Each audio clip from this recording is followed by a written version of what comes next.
Hey, good afternoon, everyone. I'd like to call this meeting a special commissioners of state institutions to order. Uh, my name is Matt Millette. I'm one of the co-chairs for Evelyn Mateo. Before we begin, we'd like to inform everyone that this commission meeting is subject to open meeting law. That any votes taken will be conducted by roll vote. Also, this will be recorded. We actually get within my Mass Office of Disability. So that's great. We're able to record this now. We hopefully have a couple more people join us. So live meeting. So ask everyone to be on silent or mute. Also raise hands if you have any questions or issues. So thank you. Emma, let you call now.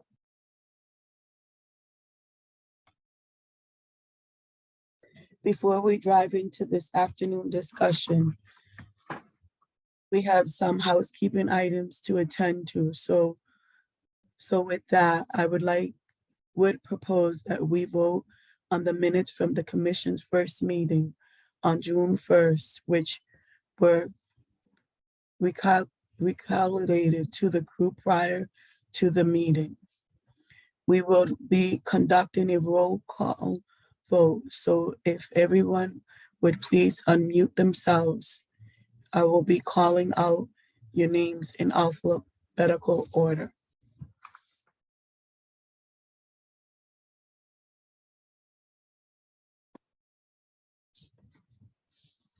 Before we begin, I know one member reached out regarding the proposed change to the draft minutes, and that was the inclusion of a request from Ms. Farage to use plain language during discussion that has now been added to the draft minutes. Are there any other changes to the draft minutes?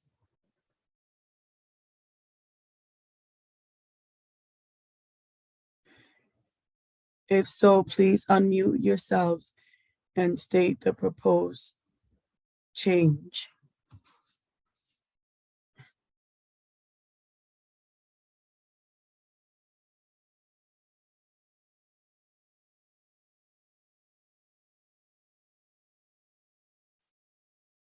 Do we have a motion to approve the minutes? I'll make a motion to approve the minutes as amended. I approve. I'll second the motion. Amanda said.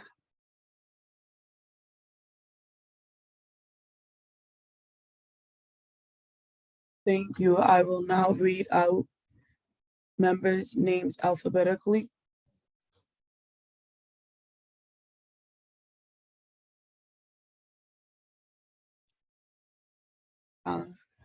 Alicia, There you go. You're not on mute anymore. Let him know your name. Elise. There we are. Perfect.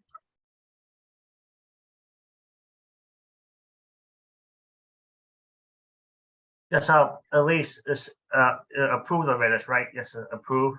Just a clarification. Make sure we say approve. Sorry.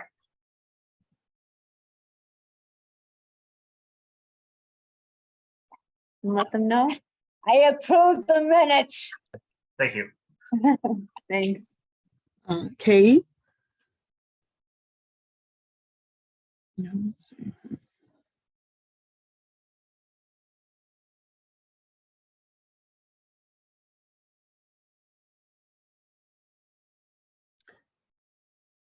See her.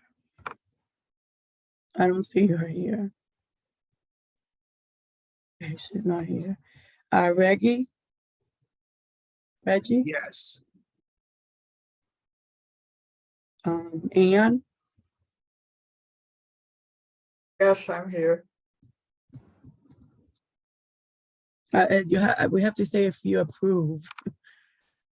So you gotta say approve, please. Yes, I approve the minutes. Alex? Approve the minutes. John?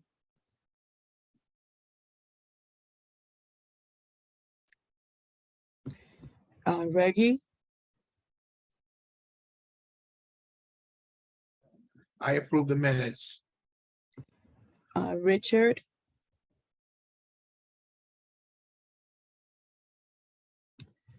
Andrew, Yes, I approve.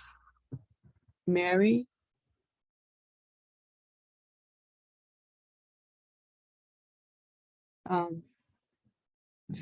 Visper, sorry, Yes, yes, I approve. Brenda, Hi, Brenda's not here today. Jane,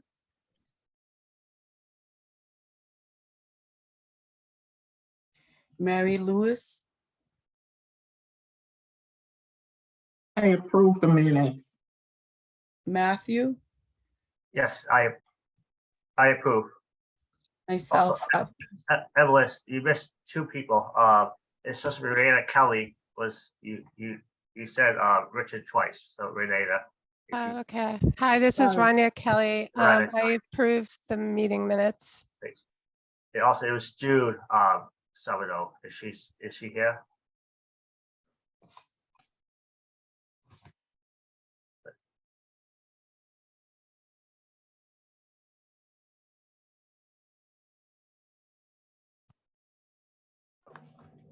So at first, meeting, we invited Laura Clary, Associate General Counsel at EOHHS. I think I know how to say that after working for every year. To provide an overview of the open meeting law and how it applies to commissioners' work. As the commission is a public body bound by the open meeting law, which can feel pretty complicated.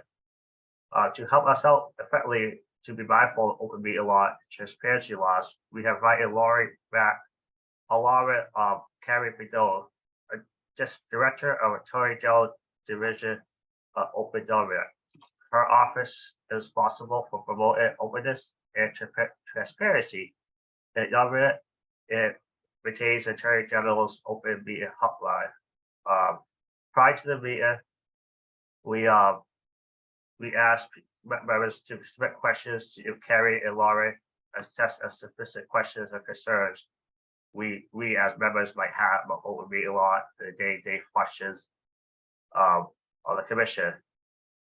I believe we received a set of questions for Alex. Hopefully it can be displayed. I'd like to invite Carrie and Laurie to talk about the open meeting law, please. Good afternoon, all. I'm going to defer to Carrie.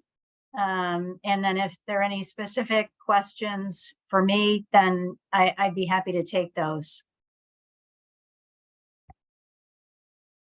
Thanks so much, Lauren. I'm really happy to be here, and I have a PowerPoint presentation that I'd like to use to accompany my discussion about the open meeting law. So if it's okay with everybody, I'm going to share my screen and hopefully can get that PowerPoint up and working. Let's see.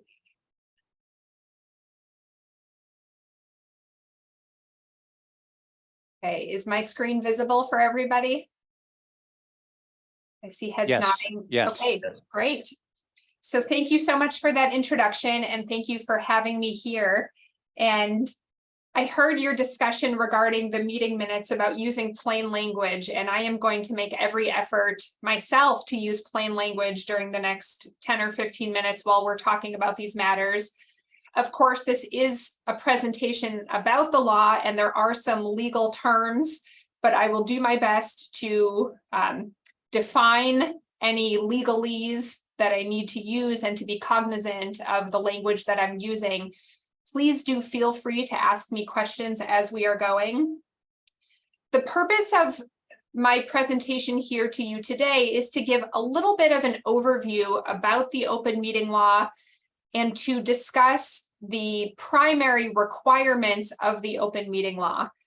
In the time that we have today, this is not going to be a comprehensive, every detail about every requirement type of presentation. For that, I do want to mention that twice a month, our team presents 90-minute long open meeting law webinar trainings. We present them live every time. They are open to the public. There's an opportunity for asking questions. And so the hope today is that I'll present enough of an introduction so that as you go about your work, you know what issues to look out for and what sorts of things you might want to follow up on. And if anybody would like to learn more about the details of the open meeting laws requirements, then I do encourage you to sign up for one of those full-length webinar trainings. So with that, let's jump right in. I always start with the open meeting laws certification requirement. Some laws, like the state ethics law, have an actual training requirement where everybody who is subject to that law has to undergo a training. There is no training requirement for the open meeting law, but what there is instead is a certification. So every member of a public body, which includes a commission like this, is required to certify that you have received certain open meeting law materials and resources, and that you have reviewed them and you understand the requirements of the open meeting law. I don't know if everybody here has already received this certification form. Okay, so this would be the first thing to do. Often, I apologize that I don't know a lot about what kind of staffing and support you have, if any. So often this would come from an administrator or an executive director. You might not have that. And I know different members of this commission were appointed by different people. So on our website, if you just search for Massachusetts open meeting law, you'll get the open meeting law website. And one of the links about halfway down is to complete the certification. You can find this certification form along with links to all of the materials that you'll have to review. And everybody just needs to sign their form and keep a copy of it. Our office does not need to receive it.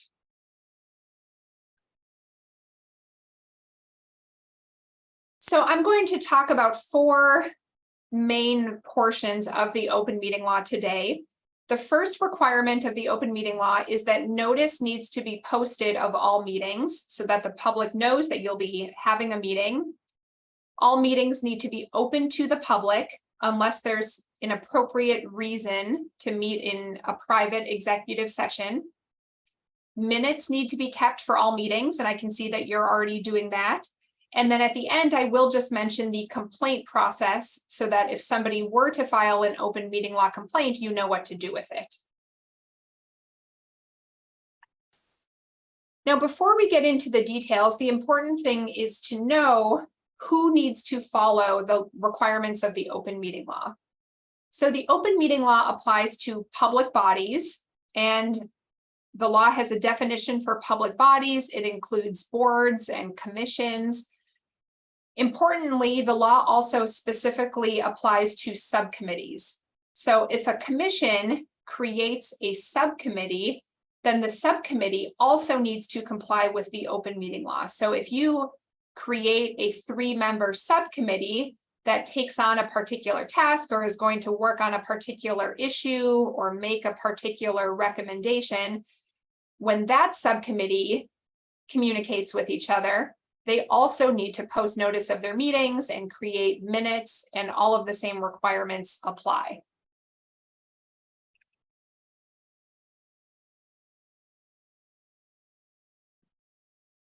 The open meeting law applies to almost all communications between a quorum of members of a public body. So for starters, let's talk about what a quorum is. A quorum is just a majority of the members of the public body. And if there happen to be any vacancies at any given time, that does not change the quorum. So let's say, for example, you have a 9-member board or commission, a quorum is 5. If a couple of those seats are vacant, a quorum is still 5. So anytime there is communication between or among a quorum, a majority of members of the commission or members of any subcommittee, that is considered deliberation under the open meeting law, and deliberation needs to happen only during posted public meetings. The open meeting law does define deliberation, and it's very broad. Deliberation is any communication through any medium. So it includes email, in-person communications, any communication between or among a quorum that is about public business within this commission's jurisdiction is considered deliberation. Deliberation is not limited to decision-making communications or sharing your opinion. So even just discussing facts or discussing how to conduct meetings or things that might be considered procedural, any discussion among a quorum on matters within this commission's jurisdiction, this commission's charge, is considered deliberation. So a lot of people hear the word deliberation and assume that it refers to deliberative type communications, and the law is not so limited. So I just want to put that out there that almost all communications need to be reserved for meetings. There are just a few exceptions for things that are not considered deliberation. And so these sorts of communications can happen outside of a meeting. They can happen by email or by phone call. So some of these exceptions are communications about setting the agenda for an upcoming meeting or scheduling a meeting, provided that nobody is conveying their opinions about matters. So it's fine to send an email checking everybody's availability or asking people to suggest agenda topics. And people can respond to the full commission with their suggested agenda topics, but be careful not to also share your opinion about those matters. It also is not considered deliberation to distribute reports or documents that might be discussed at an upcoming meeting, provided again that no commission members are sharing their opinions in the reports or documents or in the email where they attach the reports or documents. And this can be a tough one because, especially for a commission like this, part of what you'll be doing is putting reports together, putting together recommendations. And so your drafts necessarily contain opinions. I'm not going to say that every draft will automatically contain an opinion. Some might be like a factual history of what has occurred in Massachusetts. But for the most part, when you're preparing a report that contains recommendations and that sort of thing, it will contain your opinions. It's your judgment as to what should be done.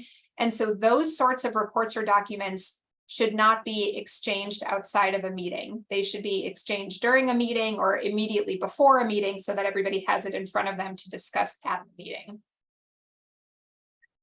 And then because we've talked about how deliberation is communication among a quorum, it is okay for less than a quorum of commission members to discuss matters outside of a meeting.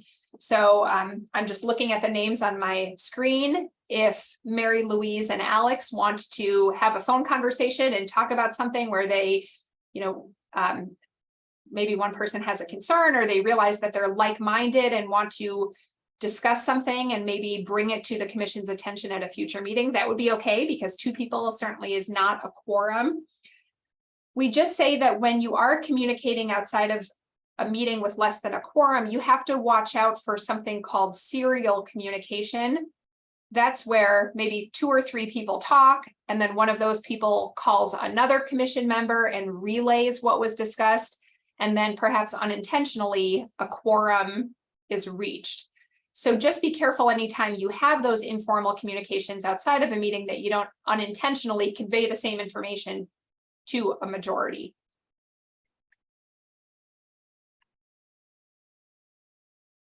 The requirements of the open meeting law apply to all meetings of a public body. So that means regular meetings, special meetings, whatever you call it. Sometimes boards or commissions will schedule things that they call retreats or workshops, but really it doesn't matter what it's called.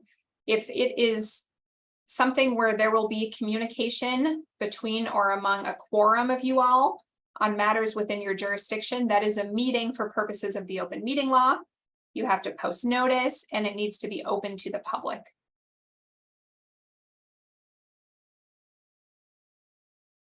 Let's talk about accessibility, which is really important for all meetings. Accessibility in the context of the open meeting law means a variety of things. So you as I can see, of course, are holding your meetings currently by Zoom, and perhaps that is expected to be your norm going forward.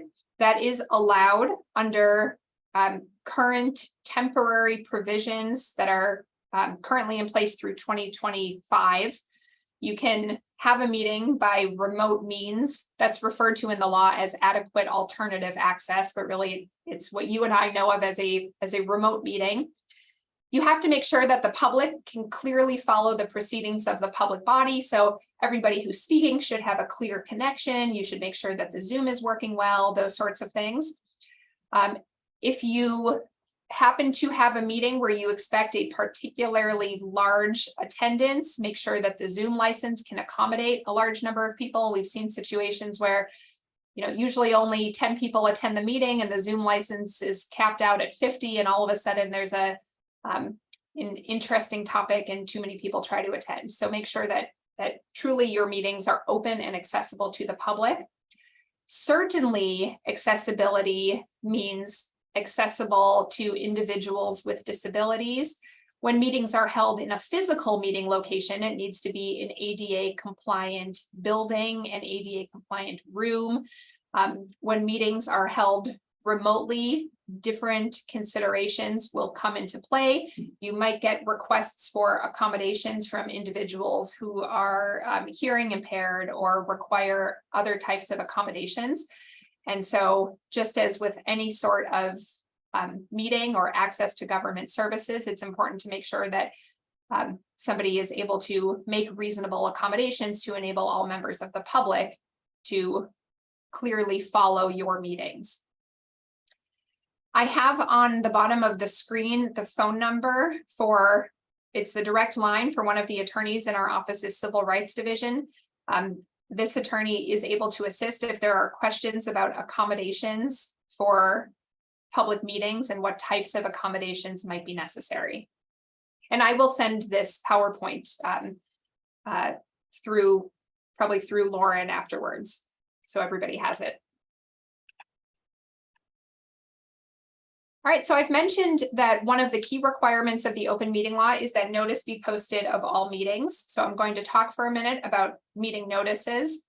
A meeting notice needs to include the date of the meeting, the time of the meeting, and the place of the meeting. That's pretty straightforward. If the meeting is held remotely, the place of the meeting is simply the access information. Then the meeting notice needs to include a list of the topics that the chair reasonably anticipates will be discussed as of 48 hours before the meeting. So if the meeting notice is posted a week or two in advance and new topics come to the chair's attention that will need to be discussed, the notice should be amended so that as of 48 hours before the meeting, the notice accurately includes all of the topics that are anticipated for discussion.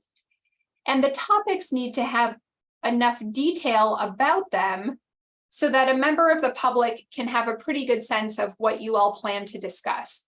The meeting notice does not need to include every detail about each topic, but it should also include more than just broad headings like old business, new business, updates, that sort of thing. It should include some specificity.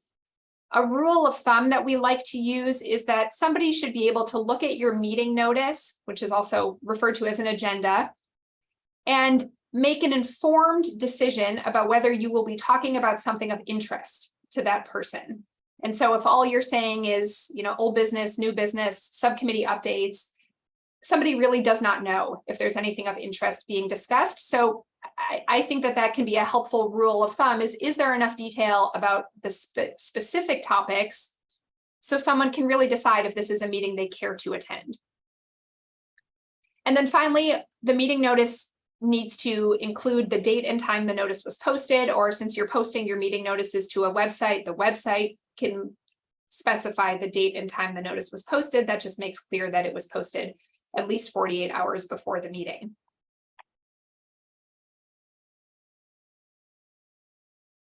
I'm going to talk briefly now about executive session.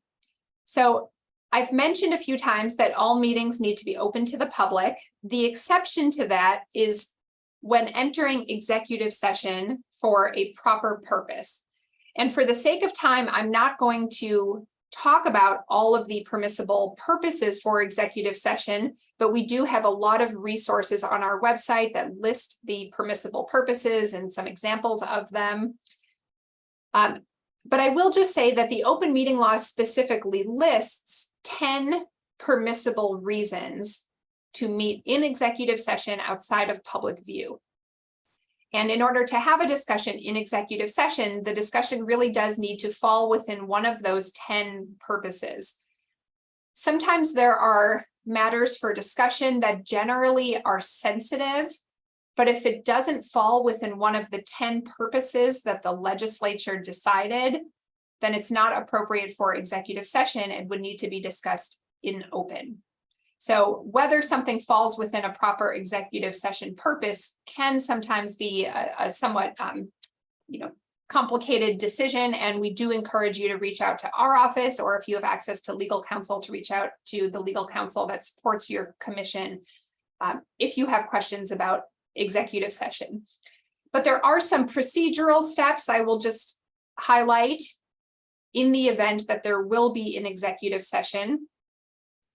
First, the meeting needs to be convened in open session, so the public has the right to attend the beginning of the meeting in open session.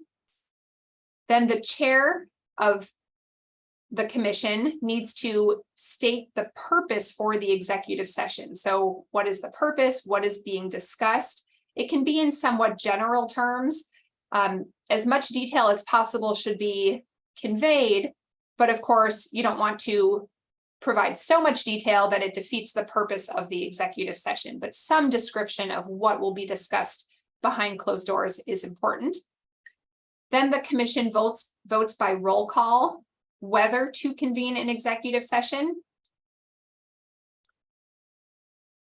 The chair needs to announce whether the commission will reconvene back in open session. So that way, if you have members of the public who are watching your meeting, they know whether they should stick around and wait for more discussion or whether the meeting will simply end after the executive session. For anybody, which as of now is all of you who are joining the meeting remotely, it's important to state at the beginning of the executive session that there isn't anybody with you who is not authorized to be there who can hear the executive session confidential discussions. And then the last piece is that when you are in executive session, all votes need to be taken by roll call.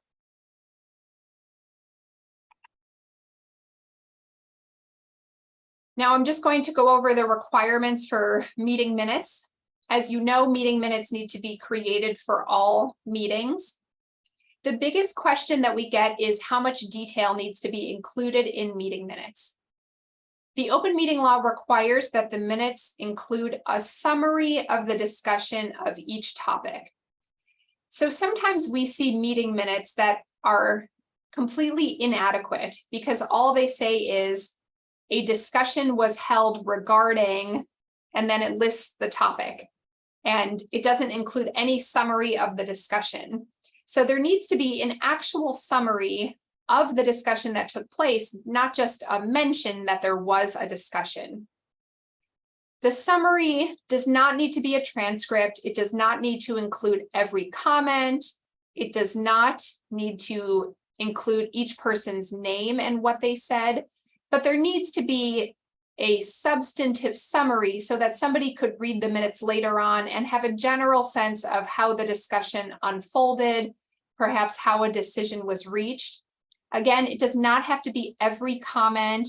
It does not have to use the exact wording that somebody used, but there needs to be at least somewhat of a narrative summary of the discussion.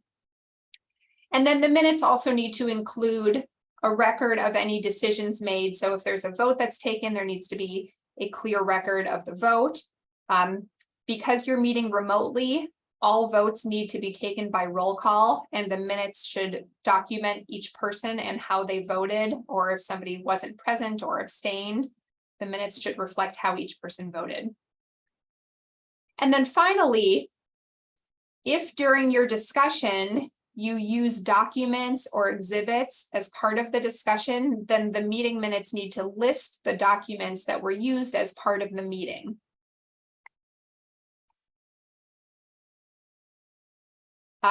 So I don't have a slide on the complaint process, but one thing I do just want to mention as we reach the end here about the open meeting law complaint process is that any person, whether it's a member of the public or a reporter or even somebody on the commission, can file an open meeting law complaint.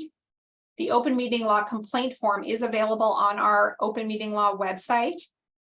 And the complaint is filed by first sending it directly to the chair. It does not come to the Attorney General's office. It goes directly to the chair.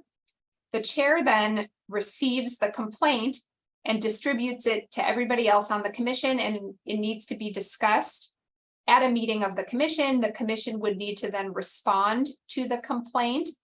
And all of that needs to happen within 14 business days of receiving the complaint. So if the chair does ever receive an open meeting law complaint that will be on the Attorney General's open meeting law complaint form, and the complaint form has a cover sheet that explains in detail all of the steps.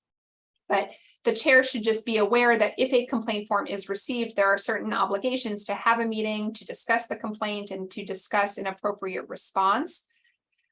And more information about how to respond to a complaint is on our website, or feel free to reach out to our office.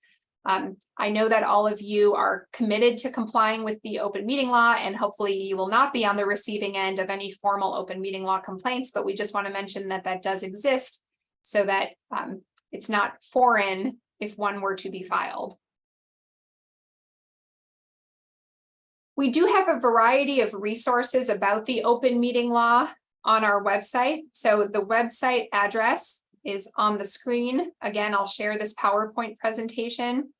We have an open meeting law guide, which includes kind of a plain language overview of the requirements of the law. We have a lot of frequently asked questions, which we are constantly updating. We have some checklists that can be helpful, like a checklist for convening an executive session, because I mentioned there are all of those steps. There's a handy checklist that's available. There's a checklist for meeting minutes, so you can make sure you have all the required components. And then anytime an open meeting law complaint is filed and makes its way to our office for investigation, we do write a determination letter, and those are formal opinion letters. We have issued over 2,000 of those over the years, and they are all online in searchable format. So if anybody is looking to see how we ruled on a particular issue, those are available. And then finally, I'm going to leave you with our contact information. This is contact information for the Attorney General's Division of Open Government. If there are questions about the open meeting law, you can contact us by phone or email. We aim to respond within 2 business days, often sooner. But this should not be relied on for emergency advice. But we do try to respond pretty promptly if there are any questions where you can't find the answer elsewhere in our resources. So I'm going to stop there, and I'm happy to stick around for a few minutes and take any questions.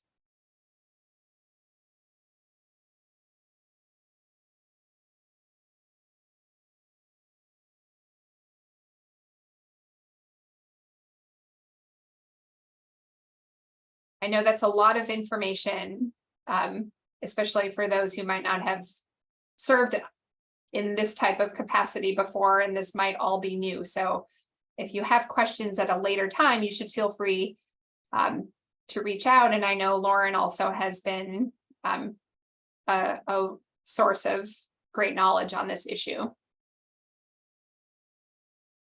Carrie, could I ask a couple of questions? Yes, absolutely. Awesome. Thank you.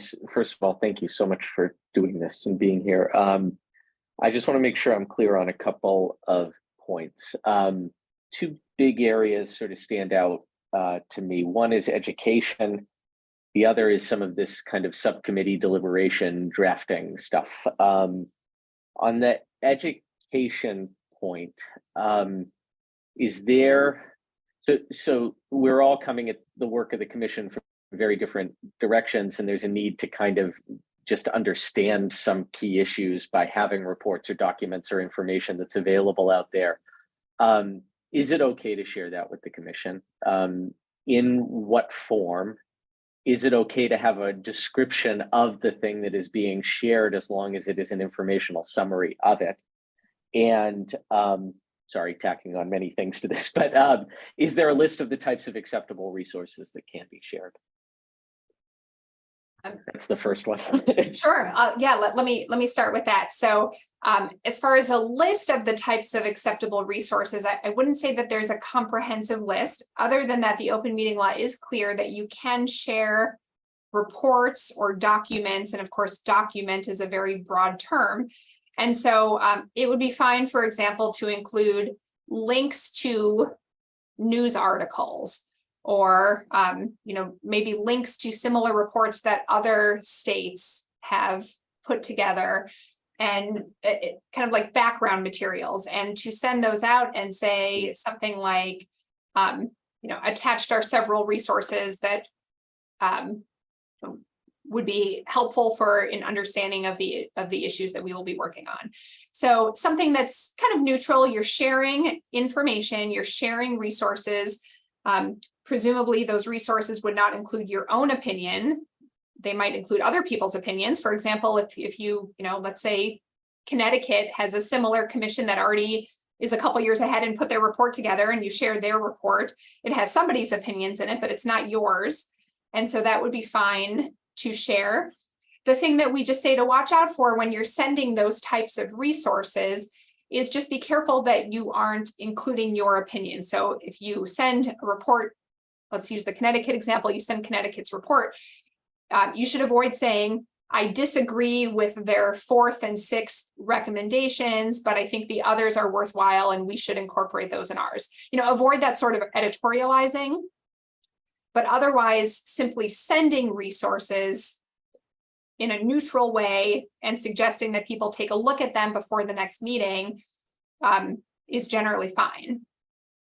Thank you so much. And a kind of gray area there, but I want to be sure about like, is it not okay if, let's say we're going to discuss the Connecticut example. Let's say we're gonna like copy the Connecticut example word for word, and we're voting on that in the next meeting. I imagine there's a time relationship issue to the agenda where sharing informational material is not okay because it is actually a form of it informs deliberation. Is that fair? I don't know if I'm being clear, but I kind of sharing information, but where something is going to immediately be taken up for a vote that would use that information, I imagine is that a trickier issue there?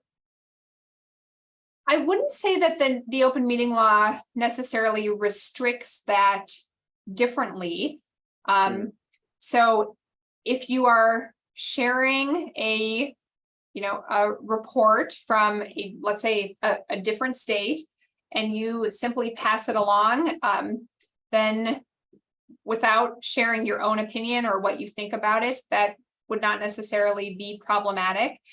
Sometimes we see things like let's say a staff member puts together a proposed annual budget, and the chair sends it along and says, here's the budget. We are going to vote whether to approve this tonight. There's nothing wrong with sending that in advance so that everybody can look at it. You're not conveying, here's the budget and I think it's a good budget. You're not necessarily saying, here's the budget and I think it's a bad budget. You're just saying, here's the budget and we will vote on it tonight. So, or we'll vote on it at our meeting, in October. So that sort of thing where you're sending a report or document that may be discussed is fine and falls within that exception. Okay. Oh, that's terrific. All right, thank you. And then my other sort of area of questions. So we have this subcommittee on hiring, and then some of us went to the meeting, even though we're not on the subcommittee. I got very anxious about like two of us agreed, one member of the subcommittee and then me. It was agreed in the meeting that two of us would try to draft up some work that would look like a scope of project document. And I got anxious that in and of itself could be seen as deliberation, especially around like drafting something. It seems crazy to me that like before you were saying like drafts have to come forward, but like I assume we can't vote on every single draft in the drafting process. And I wasn't sure if you have advice for those kinds of interactions where material is being, prepared to be presented, that's sort of inherently a deliberative process. And I wasn't sure if you have advice for the right way to go about that, or email, or what can we do? Do we meet in person? What are the requirements around that? So what you've just described is certainly an inherent problem. I shouldn't even say problem, but it's an inherent issue in the open meeting law with how broadly the legislature has defined deliberation. Because if you have a quorum of the commission or even a quorum of a subcommittee that is working together on a draft of something, then just the working together on that draft is deliberation.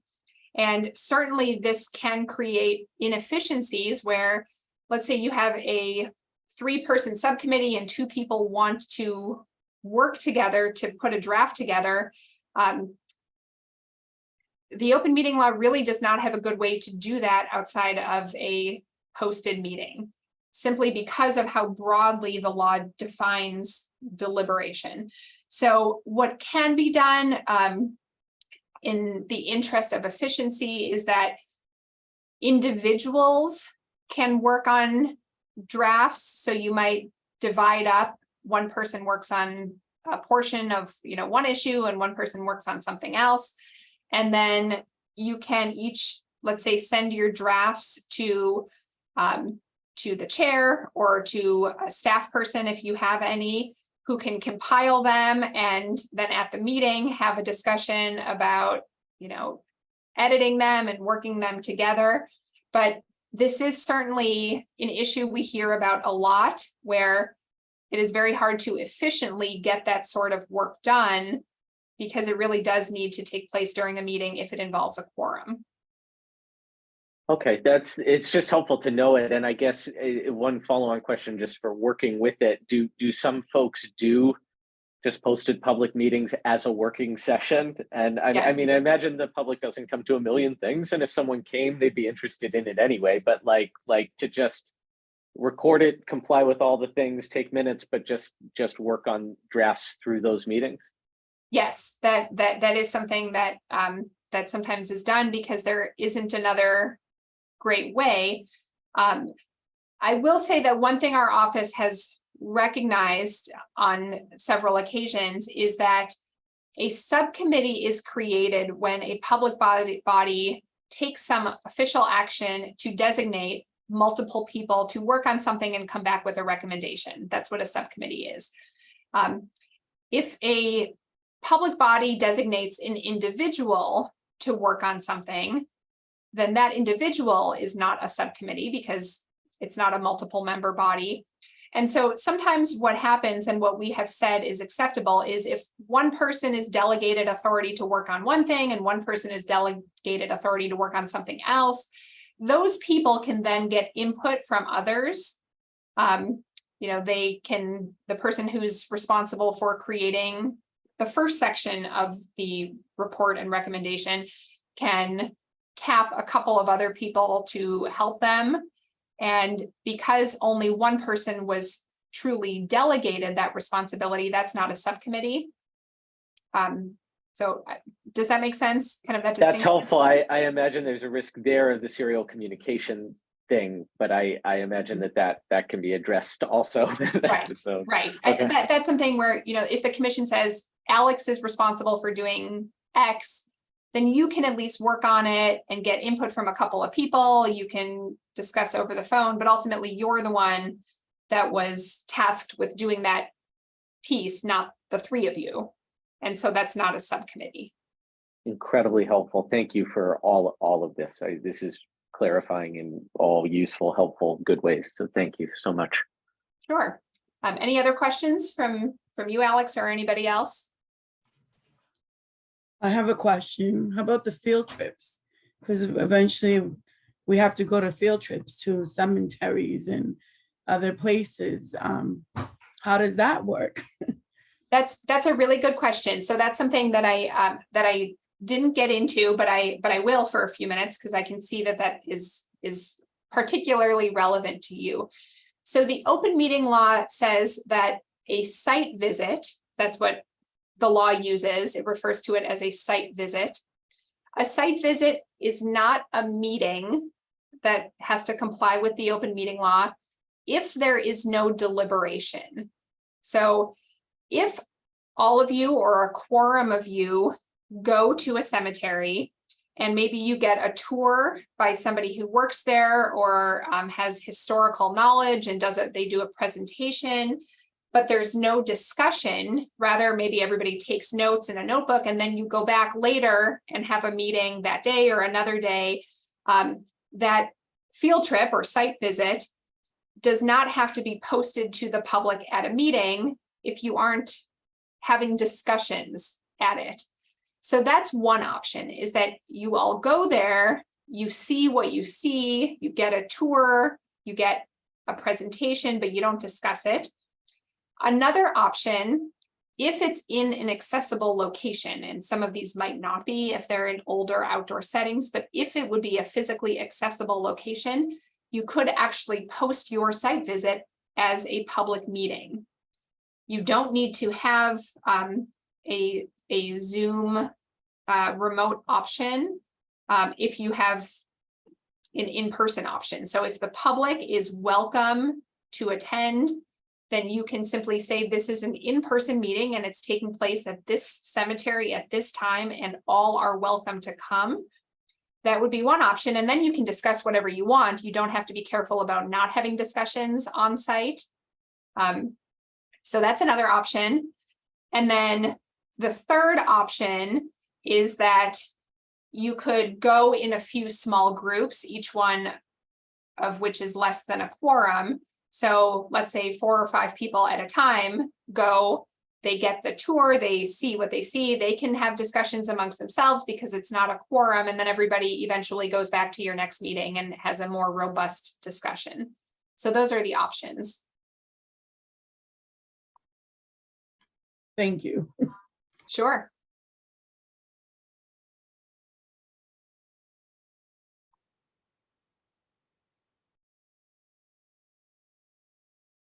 All right, I think I've perhaps overstayed my welcome already, so I'm going to let you continue with the rest of your business meeting, but do feel free to, like I said, reach out to our office or to check out all of the resources that we have. And if anybody is interested in attending one of our more comprehensive 90-minute webinar trainings, the upcoming dates and times are on the Open Meeting Law website as well. All right, thanks for having me. Thank you, Carrie. Very much appreciated. Thank you so much. No, Carrie, before you leave, any more questions before her, before she gets it? So we move on from the meeting. Sorry, I just want to make sure one last time that no one else has a question, that's all. So. All right. Hey, thank you. Thanks. Thank you, Carrie. Bye, all.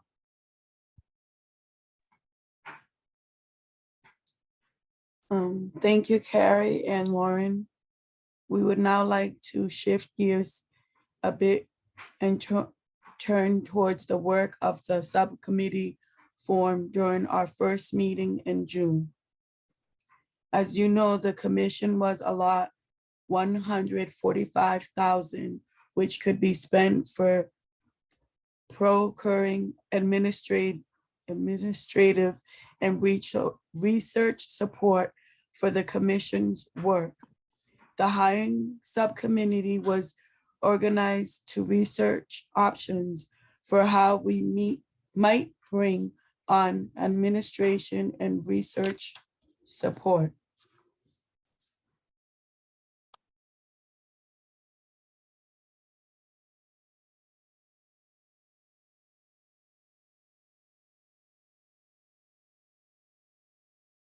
So, as a member of subcommittee, Alex, provide a summary of the 8-2 subcommittee meeting.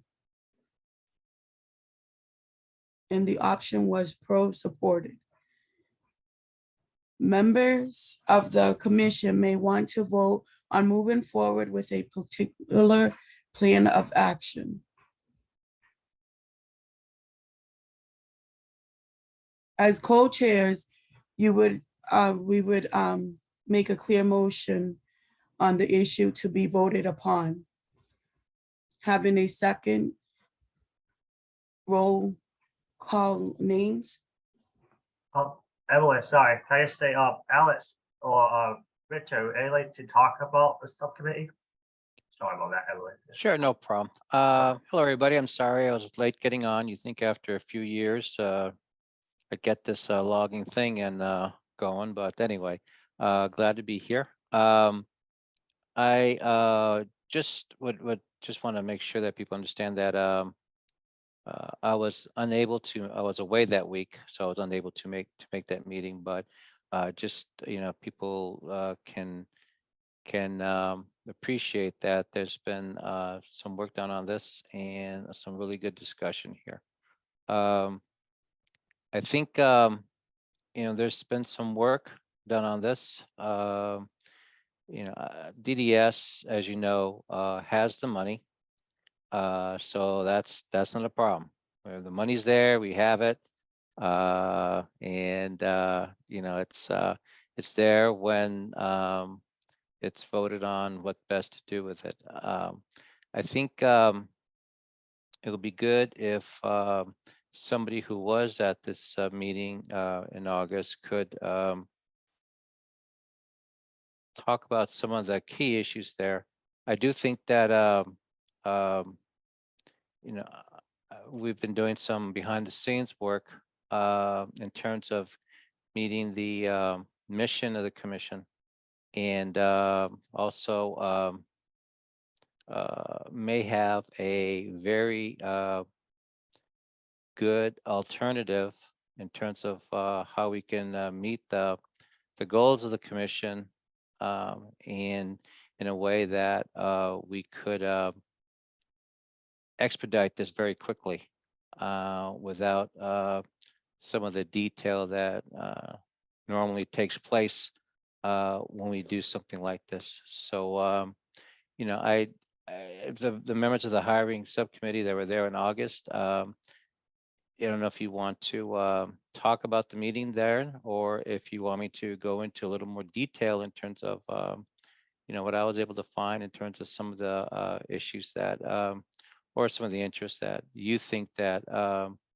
we should be able to pursue with this.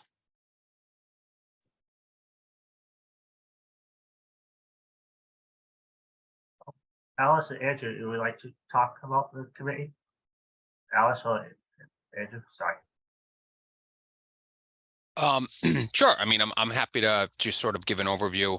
I don't have my notes in front of me from the meeting, but essentially what was proposed were 4 separate options that we could pursue. One of them was to do a request for proposals, which is essentially we put out a bid to see if anybody comes back and would like to do the work that we're recommending. I think the determination was that that's going to be a very lengthy process that, and Victor, feel free to hop in on it if I'm misrepresenting anything because you're more familiar with these aspects than I am, but essentially that was going to be a lengthy process. There's a lot of requirements that the state mandates when you go through that, and we didn't think that that would be necessarily the most direct approach.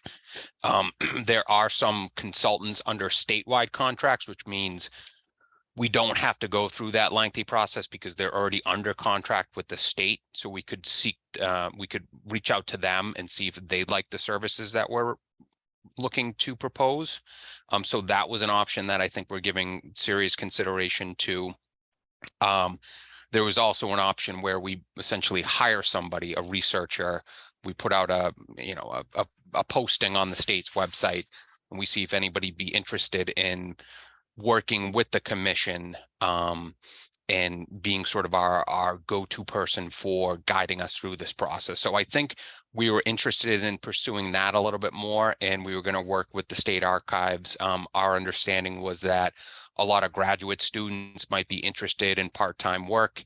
They could look to see what the scope of the overall project is, the magnitude, how many records they'd be dealing with, and then maybe from there they could assist us in getting that proposal out and coordinating with entities or agencies that are already under statewide contracts. So I think that was the option that we wanted to at least try to pursue, was basically the commission hire a contracted staff member. they could do a lot of the organizational behind the scenes work, and then they could try to find somebody to do the larger project of gathering all the records and compiling that and work with that vendor and, you know, report back to us and describe the process. So, but we also, you know, as I said, the statewide contract was something we also wanted to keep in mind, because there might be a vendor under the statewide contract who sort of has somebody who can fulfill that role as well. Victor, I don't know if you wanted to expand on that or fill that in any more detail. Sure. There's that process. There are different consultants out there, contractors out there that have already been approved by the state. And essentially, an agency, would have to be an agency, would have to submit a proposal out there for somebody to respond to. Then the group would select from those who respond. The catch is that you might not get a response, or you might get a response from 2 or 3 people who may not necessarily understand what it is that you want. So that's something that is something that at least should be out there and understood. The request for proposal response that Andrew talked about, process, I mean, that can take time, lots of time. Hiring a staff person can also take time, but you know, I'm just going by DDS's how we have to work within certain guidelines, and you know, posting a job and you know, making sure that you have enough responses and interviewing and you know, working through the references and everything like that, and that can take some more time as well. There's also another option that I've been able to explore as well on my own, but it's a research group, state research group that through UMass that we've been able to, DDS has had very successful relationships with. They are the Center for Developmental Disabilities Evaluation and Research, and that's a mouthful. So we just kind of go by their initials and call them CEDAR. They have done a lot of research work for DDS, and everything from mortality reviews, you know, when people pass away or die, you know, what's behind that, to quality for DDS, quality control, safety. On the DDS website, we have a link to them where you can see a lot of their work that they've done. They themselves are folks who have an educational or human service background, and are very interested in the mission of this commission. They find it the work of this group very fascinating. So this is another group as well, option as well, and they themselves can also provide the administrative background. In other words, they can have somebody who can do the minutes, set up the meetings, you know, coordinate everything. So it's kind of like out of one of the state agencies, if you will. This is a group out of UMass. They're a research group.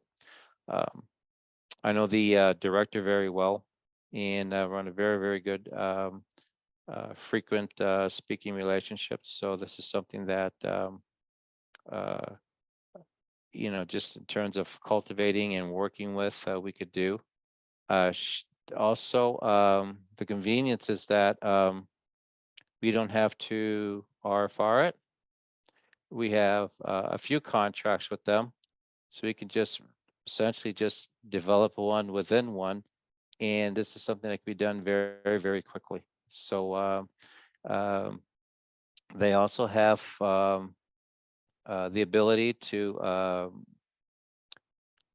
be able to map out, if you will, thinking ahead, what will be necessary in order to be able to, let's say, explore the cemeteries, the work done. The special commission wants to look at the cemeteries, explore working with the state archives and, collecting records. This is something that they themselves have done.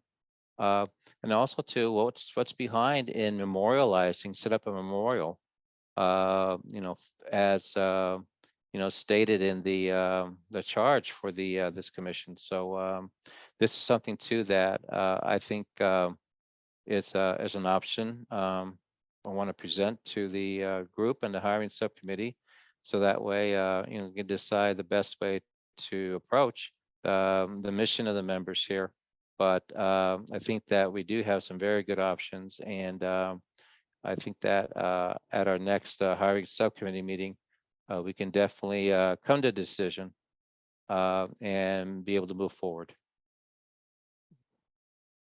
Happy to answer any questions, or anybody else has anything else to add to that.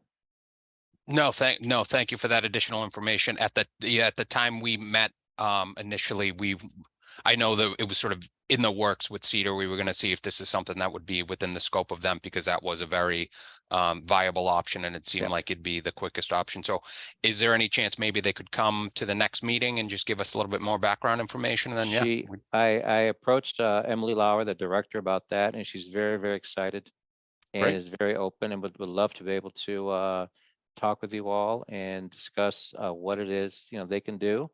And you will see her excitement about working with this group.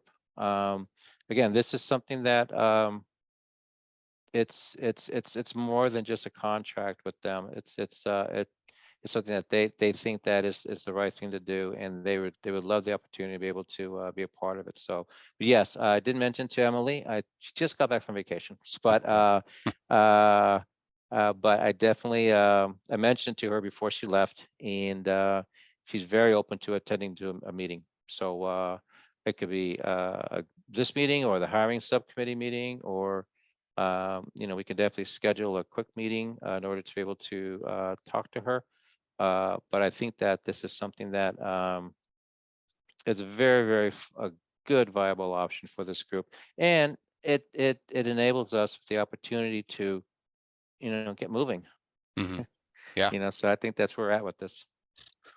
No, maybe if we could do a quick touch base with her in the hiring subcommittee, the subcommittee, and then maybe if she could, if she doesn't mind coming back and just presenting to the full group, and just so everybody's on the same page, and she can, everybody has the opportunity to hear the information. Absolutely, she's Okay. open to that, and if selected, they would definitely be a presence at these meetings. Excellent. Thank you very much. So, Richard, Andrew, thank you. So if I'm here, I'd like to maybe put a motion to vote to have Emily and Cedar come to next subcommittee meeting, a highway committee. Is that okay for the group? I think it's fine. Yeah. Yeah, so I believe we had to get a record, if I'm not mistaken, and so she can, if we want to work that way, if I say it correctly, maybe, so.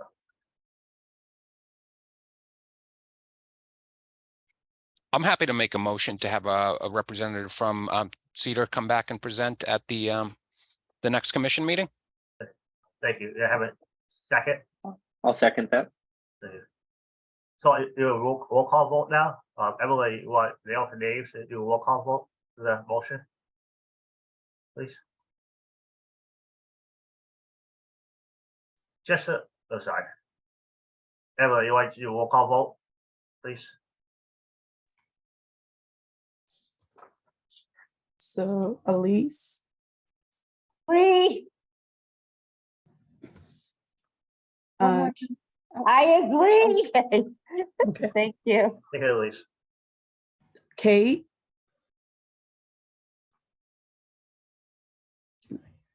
Reggie, Agree. Ann, I think Ann had to go. oh yeah, Alex, I agree. John, Raina, Yes. Richard, Andrew, Yes. Mary,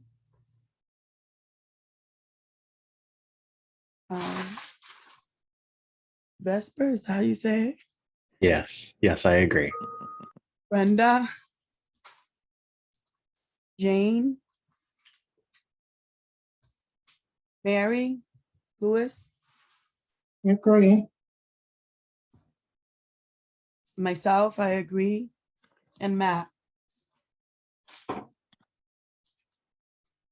Matt, Sorry, yes, I mute myself, my bad. So, sorry about that, all the days. Okay. Okay, thank you. I will, on this move by the motion by the commission, I will contact Emily and I will work with the hiring subcommittee so we can get together a meeting as soon as possible. Thank you, Richard. Thank you. Thanks so much. Alice, not to put on your spot, but have you and John talked about hiring that person? No, good question. No, we haven't had a chance to see each other at any length. We talked briefly after the meeting about the ideas around it. I think John was where things were left was kind of open to considering any of the three. We talked about just the time related stuff, but I would, like how long it would take and what's the process if we were to bring in an individual researcher just at a kind of quick conversational level. So I would love to sort of get his thoughts at the next subcommittee meeting before we know for certain. But there was no ironclad kind of settling that, I guess. So Hey, thank you. I was just wondering. Thank you. oh sure, absolutely. And just to follow up on that, we didn't necessarily have all the information about Cedar. It was an option at that point, but we didn't know whether this would be within the scope of something they could do. It sounds like from Victor's presentation that would probably be the best match, just because they can handle both the research and administrative aspects that we were hoping for. But we'll explore it more at the next meeting and certainly come back with additional information for the full commission. Sounds good. Thank you, Andrew.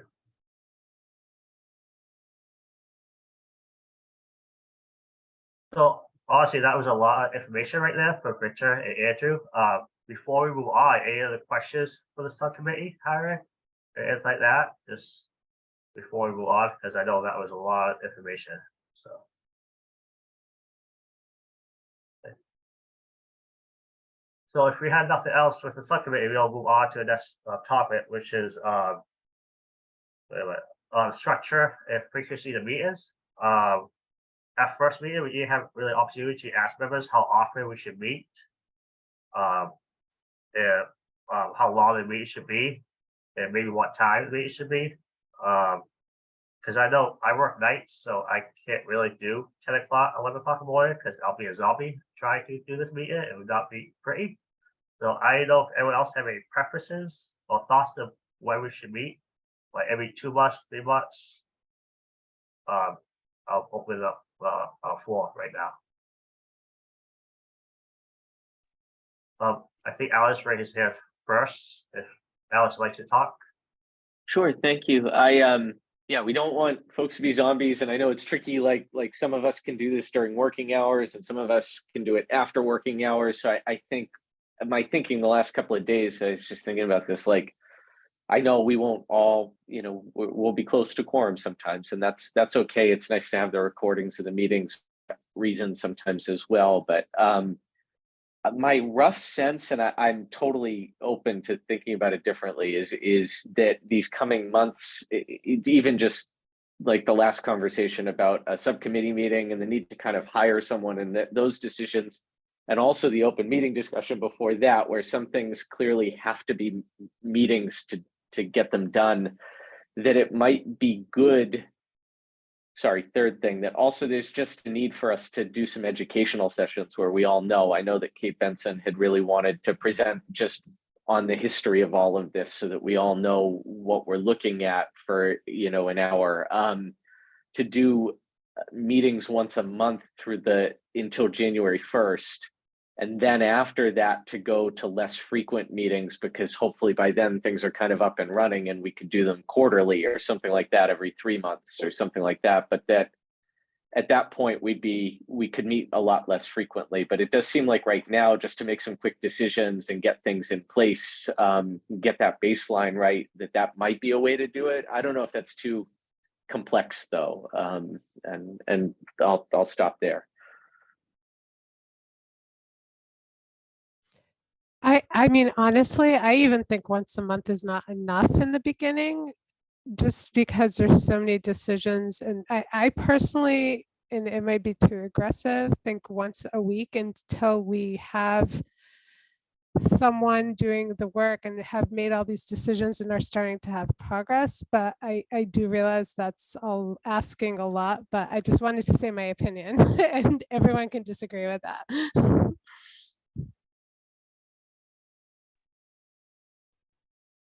I agree. We should keep the momentum going. I think, once every couple of months might be, at least initially, is probably going to be too far of a stretch.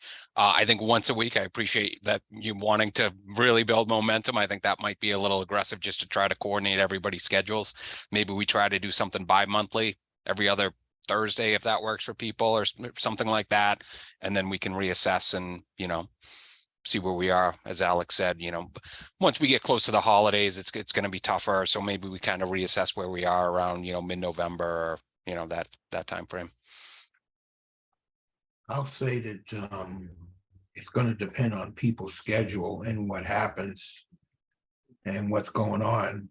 But if you're going to do that, if they're going to do that every week like that, that's a little bit tight for some people, because there might be other things they're attending and stuff. So you have to be practical. Reggie, if I may ask you, if we did it every other week for a couple of months or 3 months, it sounds like, to kind of get things started, to get whatever kind of employment setup we do in place or those sorts of things, and then we ease off and we meet much less frequently. Is that something you would be able to do, or is that too frequent? It wouldn't be bad if I knew who was going to do it with me, Okay, that's a huge, so we should note that then, to make sure that if that is something that we do, that you've got the folks there, or it's not worth doing. So, Right. Okay. Thank you. Sure, thank you.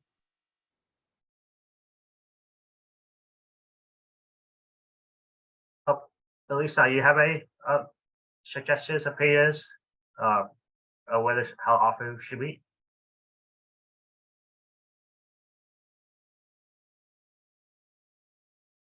Just unmute yourself, Elisa. Don't be like me and forget to unmute yourself. So. Oh, you're on mute. They asked if you had any input? No. Okay.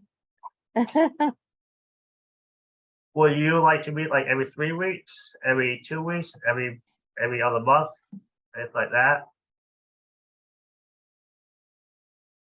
Did you hear the option? Yeah. Which, that would be option. Every other month. Every other month.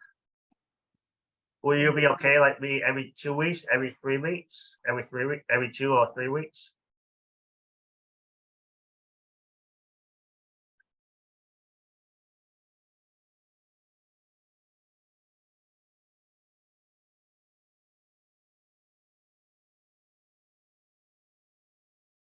So I didn't hear that response. Sorry about that.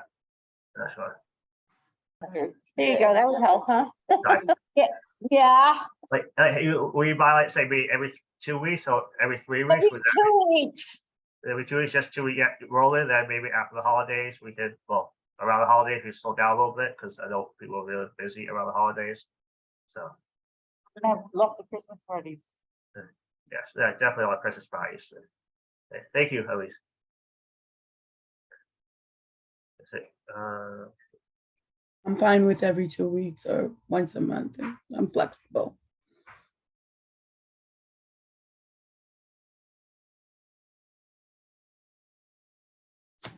You're muted again, Matt. I really, yes, one of these days I'll learn how to do Zoom. Jasper, what are your thoughts on this? I mean, for me, every 2 weeks seems just for our group, and I imagine what is needed. Yeah, I think every 2 weeks would be most appropriate.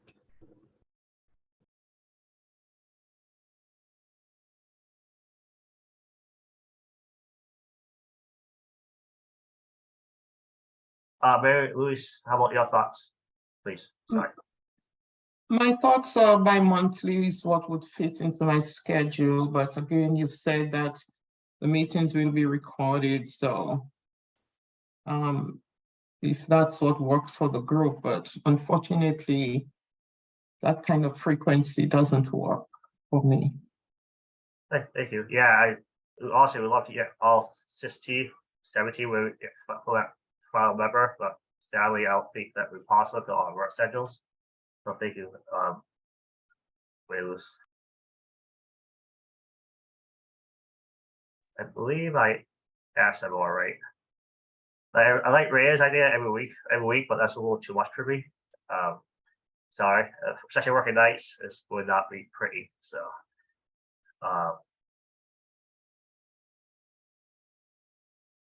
sorry, Gabe or Richard, do we have to take a motion for this? Sorry about that, or just for the meters. Sorry. I think just to memorialize things, it'd be good to make a motion and people vote, so that way it's clear as to how often we're meeting, and you know, just for a time period, like we said, until like the holiday break. But I think it's so I think it's always good to memorialize any type of decision, and this is a decision of the commission. Thank you. I have a motion for you have a motions like every 2 weeks or every 3 weeks. Was someone like to put a motion forth until like after holidays? Drew, you had phrased it somehow that sounded good. I don't know. I don't mean to put you on the spot for a motion, but I'm fine with if we want to do every other week.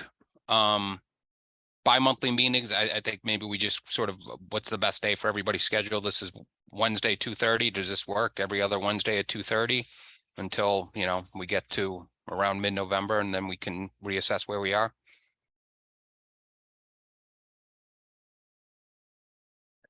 So the motion would be every Wednesday. Every other.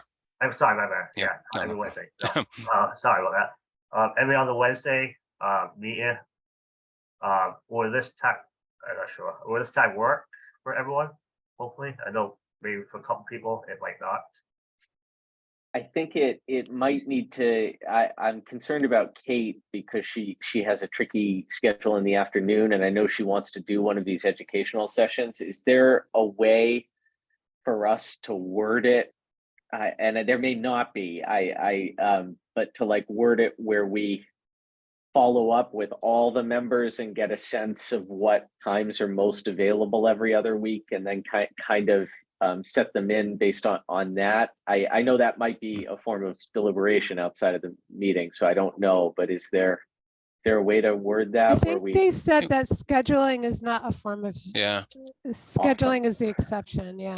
Unless if everybody knows, anybody knows, excuse me, how to do one of those, what are they, Zoodle polls or whatever, where you put in what works and then you compile the information and you see what the best, maybe we just make a motion to poll the members on the best time for a meeting. So what if we did that and then we have a motion to meet bi-weekly until the first week of December or something, second week of December. So we do both of those. Would that be enough to get it rolling? Sure. So I'll second. So I should clarify. So the first motion would be to meet bi-weekly until like mid-November, the week before state summit, whatever that is. Right. Yeah. Do I have a motion for that? That's the first motion. Sure, I'll make that motion. Is someone second that motion? Can we do a combined? Why don't we do a motion to meet bi-weekly at a time that can accommodate the most members of the commission? Beautiful. Okay. All right, so the motion will be, yes. So Alice first set, Andrew second, it, is that? Yep. Sure. Wait. Gabe, is that okay with the motion? Sorry, I know you're on mute right now, might take a second to get off mute. I think we should just clarify. So the motion is to meet bi-weekly and also poll the group for the best time of day to meet. Is that correct? And it'll be on Wednesdays, every other Wednesday. Yes. The Wednesday part is not part of it because we'll have to Yeah. poll it to know whether Wednesdays actually work with everyone, but the rest is accurate. Yes. So the motion will be to meet bi-weekly and to poll the members of what day and what time works for everyone. That's I'm gonna say that for me, if you're gonna do that on the 20th, I already have something scheduled. Okay. So, you know, I can't mess up what I have. But if I can jump in, Matt, for a minute, the motion is to meet bi-weekly. And we, meaning myself and the people I work with behind the scenes group, Yeah. will send out a doodle poll as the best days and times for that for everybody. But I think it's important that the motion is clear that we'll meet bi-weekly, at least up until the holidays. And we will poll the group as the best meeting times for those meetings. I can't make a motion, so I'm just kind of throwing it out there, like, I'm you gonna know, say that, it's not necessary for me. Sorry. That's good. I'm afraid if I'm counting right on the screen that we just lost quorum. It's fine as long as you start, I believe, with a quorum. Ah, terrific. Okay, then I will make that motion. And Reggie, you're absolutely right that if it doesn't work, Ann and I will work with you on the doodle poll stuff, and we'll just make Okay. sure to get everything that doesn't work for you into that calendar poll, Right, so it shows that it doesn't mess with your schedule. All right. yes, Awesome. Okay. thank you, Alex. Sure. Of course. Okay, so I'll do a roll call vote now, on the members, Elise, did we lose Elise?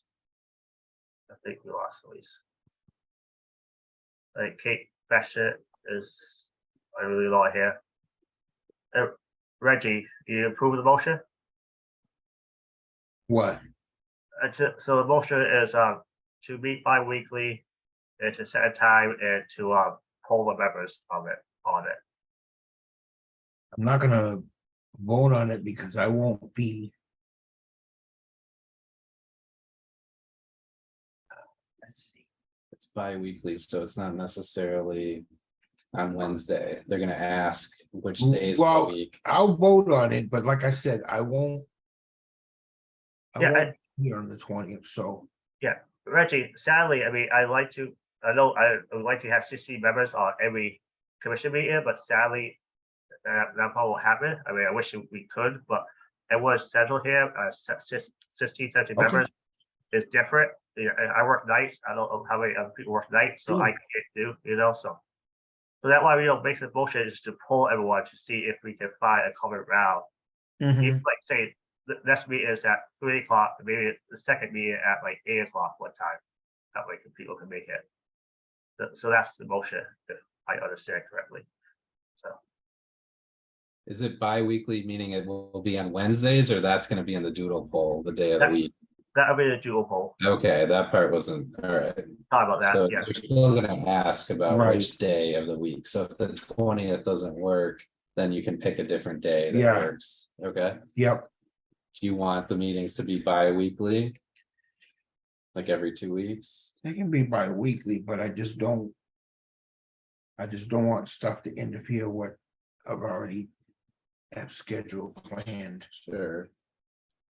But do you think that would be good for the group to meet bi-weekly? You don't have to go to every meeting necessarily, but Sure. So that's a yes, Reggie, sorry, I just wanted just to clarify. Sorry about that. do you think that the group should meet every 2 weeks? Yes or no? That's the question. Every two, so if we We already met this week, so next week we wouldn't meet. So you meet on the 20th. It wouldn't necessarily Be be on the the 20th, 20th, it could but- be the 19th, it could be the 21st, if that. You know, the week of the 18th to 20. Sorry, 18th. look at my calendar. 18th to 22nd, so I look at my calendar, so. Yeah, well, They'll ask you after then which days would work best for you that right. week. So the first question is, do you want the group to meet every 2 weeks?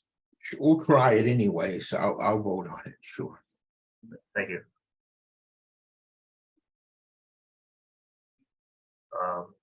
Sorry, I just look at my notes. And I believe, does Ann jump off? She Alex? did, yeah. Oh, yes. Sorry, it's still on my list. Josh, not here. Brianna, Yes. if I say your name right, is Yeah, that, I should probably tell people how to say my name. It's like Tanya, but with an R, Rania. Ryan? I know you said it last time, but. that Yeah, was- I know, but it's that hard to was a long remember. time ago, So yes. yeah, I'll try to remind, and maybe I should spell it differently on the screen. No, I just gotta learn it, that's all, so, thank you. Richard, I don't believe is here. Andrew, Yes. thank you. Mary is not here. Lester, Yes, I agree. thank you. Brenda is not here. Jude is not here. Mary Louise, I had to just jump off. Evelyn, do you approve? I agree. Thank you. Yeah, I approve. I approve. So thank you. Let's see. Any other issues with structure of the meetings or the commission? Sorry. The only thought I had, and I think we could wait till another meeting when more folks are here, is I know a lot of committees have like a vice chair and a secretary. The one other thought that had occurred to me is when we set up the commission, typically these commissions would have like legislators on them, like the senator who sponsored the bill, the representative who sponsored the bill, or the speaker of the House and the Senate president. And we didn't do that for important reasons. We wanted co-chairs who were actually from our communities. But I was thinking about the idea of like special advisors to the commission, people who know that they have a role in supporting our work and that could help them to do that support work and be present at the meetings. I don't know what shape that would take. So I think it could wait, all of it could wait for another meeting and we could think about it. But I wanted to just put it out there that those are probably things we should consider, and whatever shape they take, I think is good. It's just something good for the group to think about. But I know with so few of us at this point, and you know, there's no point in pushing it, and it doesn't seem like it's urgent by any stretch. So The one thing I would say about that, Alice, is like, Yeah. I know, like I was on another board, we have a chair, vice chair, but this commission was set up for 2 co-chairs, that each member was specifically asked to come on for a reason. It'll say someone else want to come on, they can come on just to got it, I forget her name already. If she came on to speak, that'd be fine, but I'm not sure if we add any more members or special counsel had asked someone else for that. Yes, sir. Does that make sense? it does, and I certainly would not, I don't think we legally could add actual members to it, but some commissions have advisors to them or consultants to them who are like people with expert skills who just have that role working for the commission almost. Again, it's rare. That end is not common. So I certainly, if you feel it's not worth doing, I don't see any urgency in any of it. These were things that just occurred to me that I know are parts of some other commission. Certainly the vice chair secretary thing would be the more important one probably to take up and talk about. And I'm down for whatever you think. So it's more, right? I mean, you two are the chairs, you know what you need. And I think it's only useful to have things if they're there to actually make your job easy to do, or easier to do. So I defer basically. So Yeah, so thank you. We'll talk about maybe next meeting then. So any other questions before we move on? Thank you. Emily, you want to speak now? I spoke a long time, so. So now we're gonna do the wrap up. Thank you, everyone. Copies of the meeting materials today will be posted on the commission website. We will be reaching out to schedule the next meeting. The next meeting. If members have any questions in the meantime, feel free to call me or Matt directly. Maybe email, not call, so. Email. Sorry. Mhm. And, if any, I can't talk right now. If anyone else would not like to discuss anything, I'd like to maybe have a motion to desist the meeting. Unless someone else have a question or comment. I'll make a motion to dismiss the meeting. Do you have a second? I'll second. Thank you. Just do a roll call. Police not here. Kate, Reggie, you like the motion to dismiss? Yes. Thank you. Anne's not here. Alex, the motion. Yes. Thank you. John's not here. Ray, T with the Raya. Rania, yeah, Raya, I yes. swear, I should have passed It's it. My okay, bad. don't worry. I'm sorry. You can call me Miss Kelly. Miss That's Kelly, a that'd lot be a easier. lot- Yeah, that'd be it's a lot definitely- easier. Then no one needs to remember. Yes, that'd be definitely a lot easier. Thank you. Sorry, you have a motion? You say yes? Sorry. Yes. Sorry about that. Where am I? Richard's not here. Andrew? Yes. Thank you. Mary Fasper? Yes. Thank you. Mary's not here. I should say that. Brenda not here. June's not here. Mary Lou's had to leave. Evelyn? Yes. Thank you. And I approve the motion. So thank you, everyone. We'll hopefully be set up, do out a little bit, and hopefully talk to you in 2 weeks or so. Bye. Thank you, Have a everyone. good day, Take everybody. care. Bye.